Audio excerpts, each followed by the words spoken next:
Hi everyone, my name is Eileen and this is a very easy chair strengthening flow that you can do at home or anywhere while we are stuck at home. So first of all you need is a chair without any arms on the side and a wall, preferably that doesn't have anything on it because we'll do some stuff with the wall for balance. So we want to start by sitting on the edge of the chair where you're not leaning back into the chair, you're on the very edge with your sitting bones grounded down. Your heels are directly underneath your knees, and the knees are hips width distance apart. Toes are also pointed forward, so not turned in, not turned out. Keep everything nice and parallel. Your back is flat, shoulders back, and keep the crown of the head lengthening up. First warm up will be chair, cat, cow. So you want to sit in the chair, hands on your thighs and knees, and then round the shoulders back, tuck the chin so you're looking towards your belly button, and then come forward. Pull the chest forward, plug your shoulders down, and then if you can look up, and it's okay for your neck, lift the chin up and get a nice stretch on the front of your body. So you're gonna do this with the breath. Exhale, round back, chin tucks, shoulders down. Inhale, stomach, heart, chest forward, maybe gaze up. If it doesn't work for the neck, you can just keep your neck neutral. So do that 2 more times, round back, exhale. Inhale forward. 1 more time, last time, round back. Inhale forward, maybe up. And then come back to neutral spine. So shoulders back, spine long. Backward shoulder rolls. If you can add on to backward shoulder rolls, we want to go 1 arm at a time so you don't hit the back of your chair. Scoot to one side. Arm up, turn the thumb forward, pinky back, and reach all the way behind you like you're swimming backstroke. So when your hand comes up towards the sky, turn the thumb forward, turn the pinky back, and reach as far behind you as you can. 1 more time. Hand up, pinky back, rotate behind. And we'll do the same thing on the other side. So scoot to the other side of the chair so that when your arm goes up and around, it doesn't hit the back of the chair. So again, rotate the thumb forward, reach your pinky back, and go all the way around. Up, reach, stretch through the side of your body and your armpit. Turn your thumb forward, reach back. 1 more time. Big reach. You can do these as many times as you want. I'm just giving you a little bit of a preview. So after we take those backward shoulder rolls, come back to the center of your chair, and we're going to do a quick stretch for your glutes. Take your ankle, start by crossing the ankle over the other quadricep, and the toes are going to flex and point, flex and point. I recommend doing this about 10 times so that you can get your calf muscle warmed up, you can start to lengthen the top of your ankle, and then also stretches the bottom of your foot. So pretend I just did 10. Keep your foot flexed, hands, one hand on your thigh, the other hand on the other leg. Tall spine, inhale, and then slowly exhale, hinge forward until you feel a nice stretch in your side glute and hamstring. It's not about going all the way forward, it's just hinging to a point till you feel a nice stretch. Think about keeping your spine long the entire time. So I don't have to go very far to feel it, it's pretty tight. And then as you exhale, maybe there's more space, come down. In all of these stretches, I would recommend 3 to 5 breaths per pose. And then you come up nice and slowly with your straight spine. Undo, let's do the other side. Cross the ankle over about mid-thigh, or about the middle of your quadricep.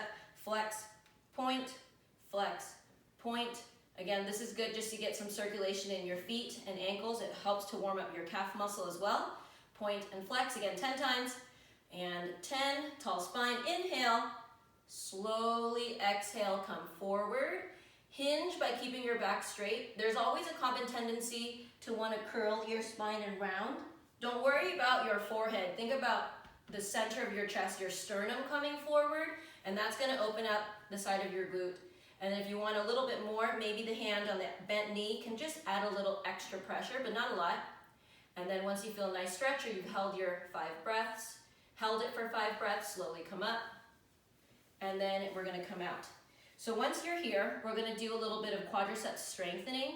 So the first part for quadricep strengthening is we're going to lift one leg off the ground, and you're going to lower the heel to the floor, and you're going to lift the leg up. So we're going to go down, up, down, up. The idea is to keep your spine straight, to not let the shoulders jerk. So the spine stays straight, nothing moves except the leg, and you want to focus on turning this muscle on. Flex the foot so the toes are pointed towards you, and you'll lift and lower this leg again about 10 times. And then you come back to bent knee. We'll do the same thing on the other side. Strong leg, heel to the floor, tall spine, and then up and down, up and down. Again, about 10 times each. Do the best you can to lift your leg as high off the ground as possible, and then slowly take it down. So it's not about how fast you move. You want to go nice and mindfully, 10 times per leg, and then bend the knee and come down. So the next exercise, now that your legs are warmed up, is we're going to come in and out of the chair. So level 1, you're going to use your hands. Make sure your hands are on the edge of the chair. You're going to help yourself up. You're going to push yourself to standing, and then it's a slow 5, 4, 3, 2, 1, and sit down. If you need to use your hands, again, your hands are here for support. Push yourself up, reach back for the chair. You can look if you need to, slowly 5 seconds down, sit back in the chair.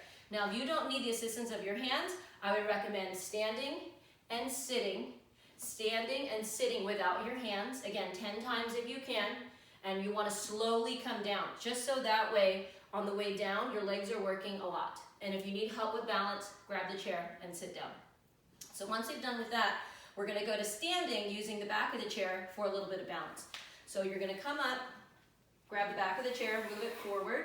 I'm going to turn it sideways so you guys can see what I'm doing. Stand in the back of the chair, make sure both hands are here for balance, and we're going to go side leg lifts. So whatever leg you want to start with, you're going to balance on the other leg, make sure the toes are grounded down, you're nice and tall, your heel's underneath your hip, so you're not standing back here, and then the outer leg goes up and out, and then comes back in without touching the floor. So we want to go up, and then back in, up and out, and back in without touching the floor. So again, at least 10 times per side. And then I'm going to do the same thing on the other side. So I will show you this way as well. I'll show you from the back so you can see how it looks. So you want to stand nice and tall, balance on one leg, the other leg goes out to whatever degree that you can, even if it only goes out to here. The idea is to try to work on balance standing on one leg without the other leg touching the ground. So again, 10 times. So once we've done that, you can turn the chair back around, and we're going to go to the wall for wall push-ups before we go to the cool down. So we're almost done. At the wall, to do wall push-ups, you want to stand maybe 3 feet back, spread your fingertips really wide, plant your hands on the wall, shoulder distance apart. And as you're relaxing your shoulders down, all you need to do is bend your elbows, let your chest come forward to the wall, and then push the wall away from you. Now a little trick, the closer you stand to the wall, the easier this is going to be. The further away you stand from the wall, the harder it's going to be. So everybody can do this at their own level, and I'll give you a demonstration. So plant the hands on the wall as high as my shoulders and shoulder width apart. I'm going to step back, feet open, hips width distance, and you bend your elbows, and then you push away. And you bend your elbows, and you push away. So the wall push-ups are really good for strengthening your upper body and your chest. Okay, the last part, I'm going to give you 2 layers. Layer 1 starts in the chair, and we go to heel raises and bring it down. Heel raises, bring it down. If the chair is too easy for you and you wanted to take it up another notch, you stand using the chair for balance, and we're going to lift up onto our tiptoes, and you lower down. So we're going to lift and lower down. Do the best you can to pause for a second at the top with the heels all the way elevated before coming down. That's really going to help your calf muscles get strong. So again, about 10 times each, and then we finally reached the cool down. So come back to the chair, and this is really fun because we get to use the back of the chair for a little twist. So I want you to sit on the side of the chair, again at the edge, feet grounded down, hips width distance apart, toes straight, knees pointed forward. You're going to grab the back of the chair, keep your spine tall, and on the exhale breath, just find a nice twist that feels good for your spine. So grab the back of the chair, tall spine, inhale, turn and twist with your upper body strength, and then turn the gaze and your head to whatever degree that you can. Keep those shoulders down away from your ears. Hold, again, about 5 breaths. The inhale brings you back, and then we just switch to the other side to do the same thing. Sit on the edge, tall spine, grab the back of the chair, inhale first, and then exhale, turn your gaze and twist until you feel a nice spinal rotation in your back. And again, we hold, breathe into your rib cage, try to find some space there, and then undo, come back through the middle, and then the final part, we're just gonna sit here, hands on our thighs, shoulders relaxed, and take your last couple rounds of shoulder rotations, and then you're done. Thank you.